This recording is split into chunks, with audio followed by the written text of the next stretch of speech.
So yeah, let's talk about this episode. It's pretty crazy. Yeah. For me, it was very emotional because we got that really big reunion between Jon and Sansa at the beginning. Yep. The big hug. Yeah, no, I mean, look, that was kicking off the show on a hell of a high point because we have waited years, Yes. 6 seasons, Yes. to see the Starks start getting reunited. And of course, it was, you have to stop and you have to remember, like, yeah, they never really had like a scene together. I don't think they ever did. and yet it still has this grand emotional impact precisely because there's so few of them left. Yes. You know, but it was great to see that happen, and I would love someday to find out exactly how they reacted to each other's exposition of, like, you know, oh, you think you went through a lot. Look at this. Yeah. I get marks everywhere. Yeah, Sansa finishes her horrible story of every awful thing that happened to her, and then Jon's like, well, I think I can outdo you. Yeah. Also, there are a ton of zombie White Walkers Yeah. like right behind me. You're not going to believe this. Yeah. It gets worse. Yeah, so that was really great to see. And even though we never saw them on screen, there's obviously an implied history that they lived together. Yeah. And as Sansa said, she didn't treat Jon well. But just after they've been through so much, it's just so nice to have a happy moment. A happy moment of Game of Thrones. Exactly, yeah. This was about as upbeat as the show has ever gotten in terms of, like, hey, some pretty good things happened for people this week. you know? Yeah, and it's a reminder also, I think, that just we're rooting for the Starks, and they are essentially they're each their own little protagonist of this story. And now I think the fact that they're coming back together, Rickon is so close. They might get another Stark back in the mix, Yeah. even though he wasn't really that much of a character in the first place. But he might be He counts, soon. he Yes, he counts. counts. He's another Stark. So I like that. But there were some other reunions that we got. Yeah. Theon met up with his sister back in the Iron Islands. And you thought maybe he might be making a play for the throne, like she said, but really he was there to support her so she can be in charge. Yeah, no, I don't see him. He has no fight left in him at all. And I think at this point, he just wanted someplace to go where he wasn't going to get beaten. And I think it was as simple as that. And people, because of his past, this is like the past coming back to bite you, you know, they don't trust him, and rightfully so, but he has evolved since then. I mean, he's lost a lot. And she sees finally in him that, yeah, maybe he actually means what he says, and he wants to make sure that she is in charge and stuff. I don't think he has any agenda. I think he just wants to get home. I believe it, yeah. He does no like ambitions like he did before. Like this isn't the same guy who like took over Winterfell and did all these horrible things. He is a changed man. So actually, Ramsay actually had a good effect on somebody when you think about it. Positive effects of Ramsay Bolton. There we Yeah. go. I can't wait to see that self-help book. Yeah.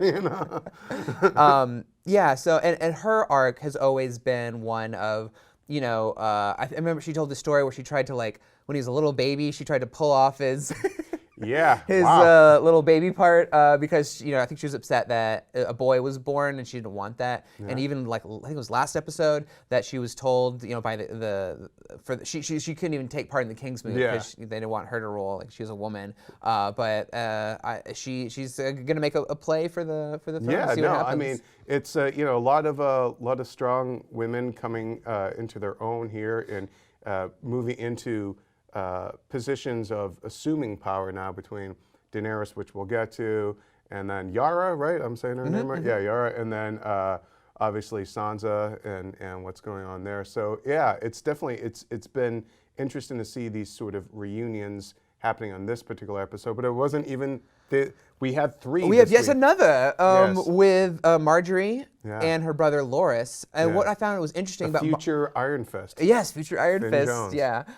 Marjorie. She seemed like she still had her will. She was still it hadn't been broken. But when she saw her brother, it looked like she was gonna be like, no, like we're gonna survive this, and if we can't let them win. But just her brother's response of I forget exactly what he said. It was something of like, blah, blah, it blah, doesn't. blah. Yeah, That was just pretty lots of much it. crying, lots Yeah. of crying. He's like, it doesn't matter. It's like I don't want to win. I just want to get out of here. And that seemed to have a profound change on her. So I wonder.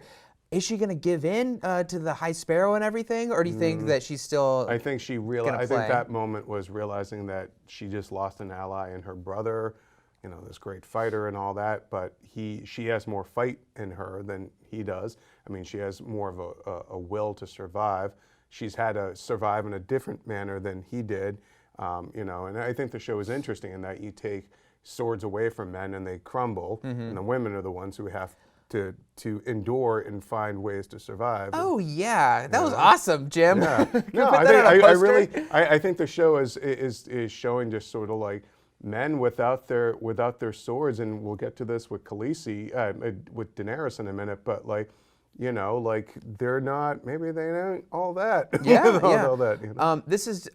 We're talking about the show, but I have one quick thing from the books that's not really a spoiler. It's just something they're not doing. Loras in the books was this epic badass. He was like one of the best sword fighters like in the world, and he like there's this one part where you hear about how in order to get what he wanted, he had to get into this fortress. So he like pretty much tears down the fortress and he gets like horribly scarred by like oil like going in, but it like didn't matter. Like he wanted to get in there and he was a badass and he did it. And in the show he's like, help me, you know. Yeah, he's yeah, I don't know. I guess he's not as much of all that as I thought. All I want is a gay badass. Come on.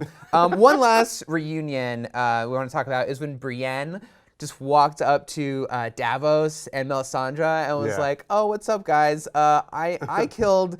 I whacked your boy. I killed Stannis, and I know what he did. And he was pretty much like, oh, I know it was you, Melisandre, who did the blood magic. So that was such an imposing, awesome scene. Obviously, it wasn't all great their for crap Davos. is coming back to haunt them now, But, yeah. because you know she obviously then would know about a lot of things that were pulled that maybe they didn't want others to necessarily know about now, and these new allies of theirs. But yeah, that was great. There's a lot of great stuff with Brienne this week.